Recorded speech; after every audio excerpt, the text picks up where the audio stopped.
Hi, this is Stan the Riverman, and obviously I'm not on the river. I'm downtown Cincinnati. I'm at Sawyer Building, 720 East Pete Rose Way, and I'm here for a listening session. It's this event is called a listening session, and I'm not sure who's doing the talking and who's doing the listening, but I found the place. I'm here, so hey, it's all good. So just to show you where I'm at, see in the background, you can see the tower back there. I think you can. There you go. That's the Procter & Gamble tower, but so we're gonna go in, see what's going to happen at the listening session. What this is for, it's about how to preserve our rivers. So OKI, a regional planning agency, is sponsoring it. So I have no idea what's going to happen, but I'm going to give it a shot. It's 2 hours, and no, I'm not going to make you sit through 2 hours of listening. But I am going inside just to show you that, hey, I'm your ears and eyes for this thing. So here we go.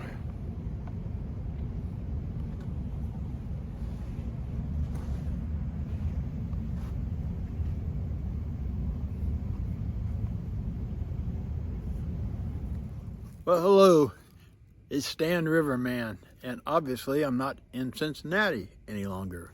I am back on Lake and River Greenway and Trails in Covington, Kentucky. And it's about 7:30. We had daylight saving times last week, so the days are a little longer. I'll take advantage of the daylight because I'm gonna plant some new growth.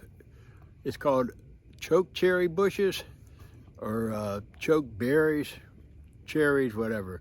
But it's a smaller, lower level, canopy, bushy like tree. It's not going to get real big, but it does have a lot of benefits to wildlife.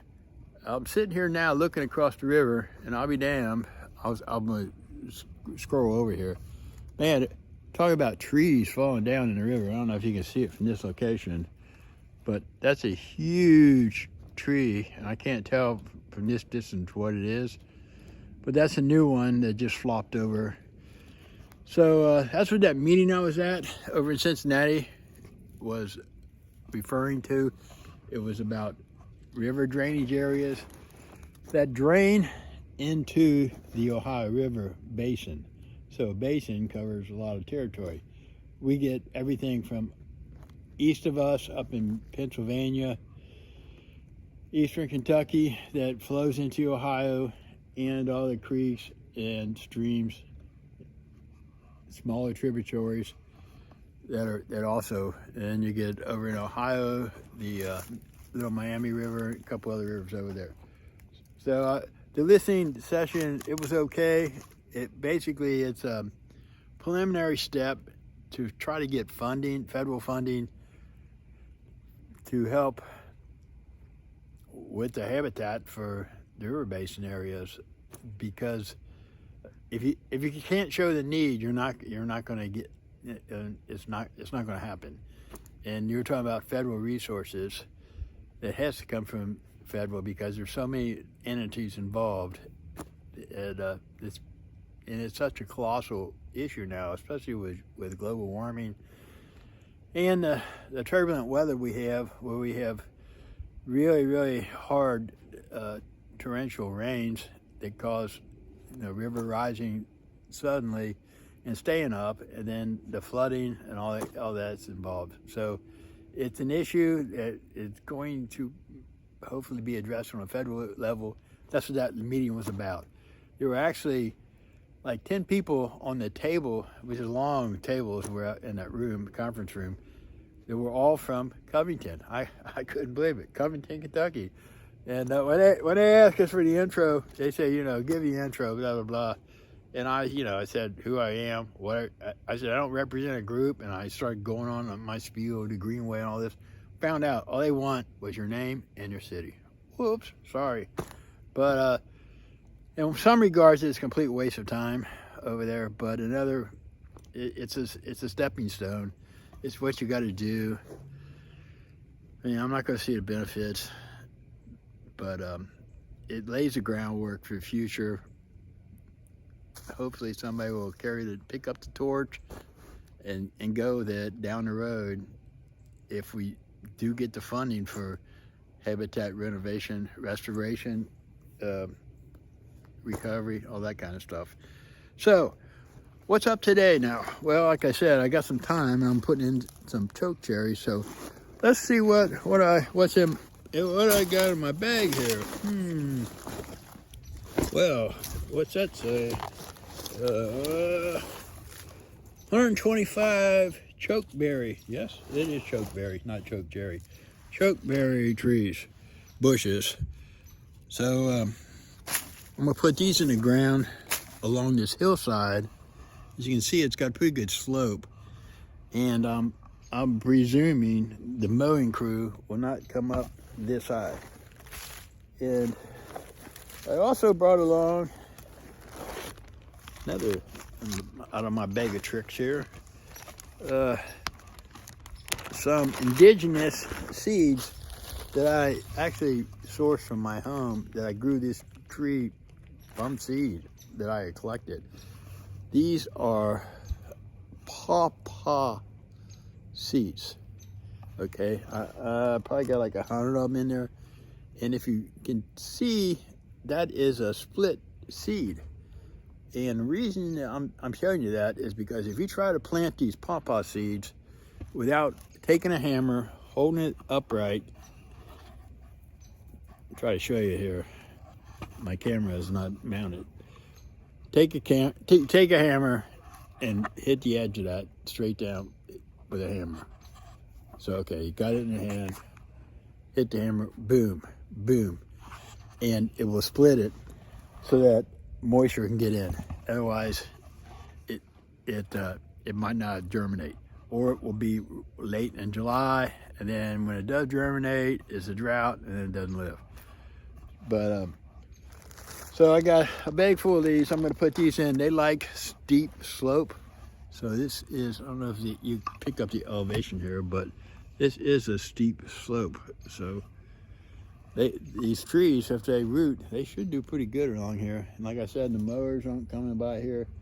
So this should be a good little spot for 100 pawpaw trees through here, because there's actually not a whole lot of trees in here.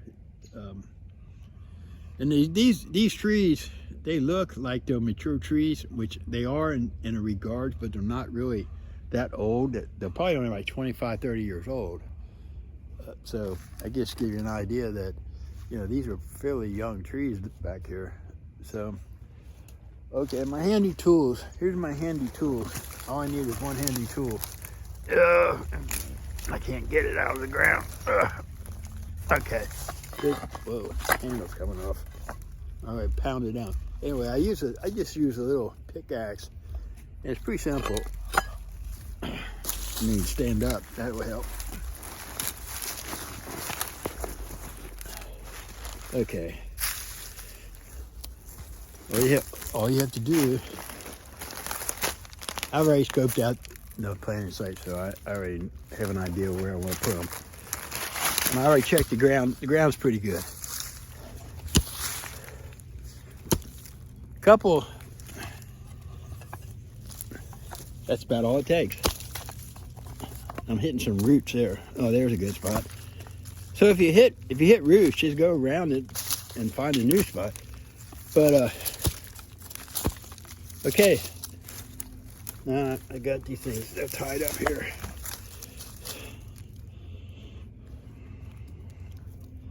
Let me try to snag one out of here. Okay, there's one right there. All right, see this dude? So you get your root, take a look at it. You got your big root there. Just kind of hold it up there where it belongs and just backfill it. Okay, let it go down, sink down a little bit. Now, what I'll do, there's glass here. We don't want that.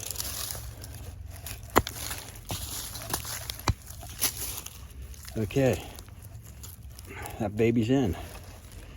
And I am going to mark this tree because this is my start area. I'll mark it with my orange ribbon, and probably about every, I don't know, 8 or 10 of them I'll mark. I'm not going to mark them all because I don't want them pulling them out of the ground. But that's all there is to that. And basically the same process with a pawpaw seed. Well, here, we'll put one over here for you. Grab the axe. Here's a hole test hole I did the other day. So we're just going to put it in here. Just put it in there, pull out the glass. This was a dump site, I think, and this is fill dirt. Cover the ground. And like I said down on the river, I like to pack it in because this could be underwater. Although I doubt it, but it's possible. So I want it to be in there pretty tight. Okay, so that's it. So I'll know when I check the area. I'll check this seedling. I'll also look and see if this little guy's coming up and see how he's doing. So that's about it for my day. Put the rest of these in, and if I don't get them in tonight, then hey, I'll get them tomorrow. But it is important when you get new stuff from the nursery, follow their instructions, and generally they'll say put them in the ground as soon as you can because it's best for survivability, which is all about the name of the game, getting these things in the ground to grow. So they can go on ahead, be happy chokeberry bushes. We want happy cherry bushes. So, hear the geese down there? I'll hold it for you. I'm not going to go. I think they're honking for a reason in the springtime, so you can connect the dots. All right. Well, it was fun day. Nice joining me. Appreciate it. Catch you on the rebound. Take care, everybody. Stay safe. Adios.